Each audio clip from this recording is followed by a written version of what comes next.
est très varié. On a des cours plutôt théoriques et plutôt pratiques pour une population qui est très hétéroclite. Donc on a des gens qui viennent d'horizons très différents.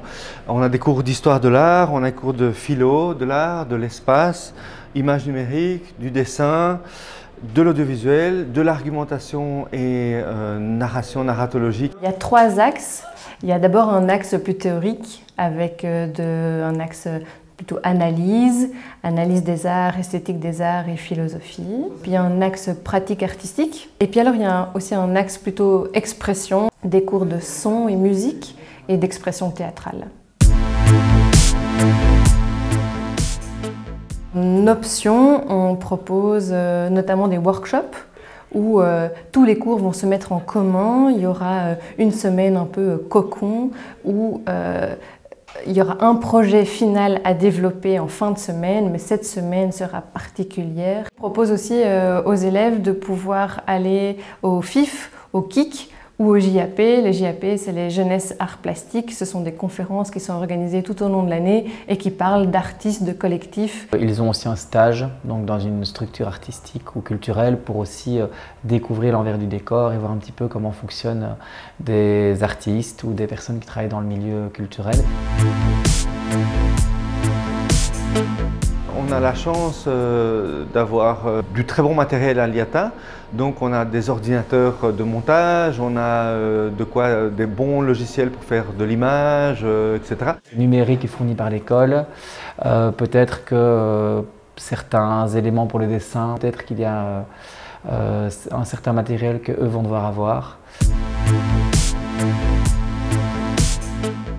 Les débouchés, c'est vraiment préparer à pouvoir entrer dans une école d'art, alors qui est examen d'entrée ou pas. Donc ça veut dire aussi que quelqu'un qui va rentrer dans une école d'art où il n'y a pas d'examen d'entrée, il va être quand même plus préparé à aborder une première année. C'est vraiment une année transitoire entre les secondaires et le supérieur. C'est une année préparatoire qui vous permet d'être en principe mieux préparé et mieux sûr de votre choix. Après, c'est surtout une ouverture culturelle et pluridisciplinaire qu'on propose aux élèves qui peut permettre à chacun de développer peut-être un projet personnel d'études pour celui qui n'aurait pas d'idée assez précise au début de l'année, par exemple. Je dirais de la curiosité, une capacité de travail, une envie vraiment d'apprendre et de partager, et puis une capacité à travailler en équipe aussi. On recherche surtout des étudiants curieux et ouverts, qui soient perméables au monde culturel.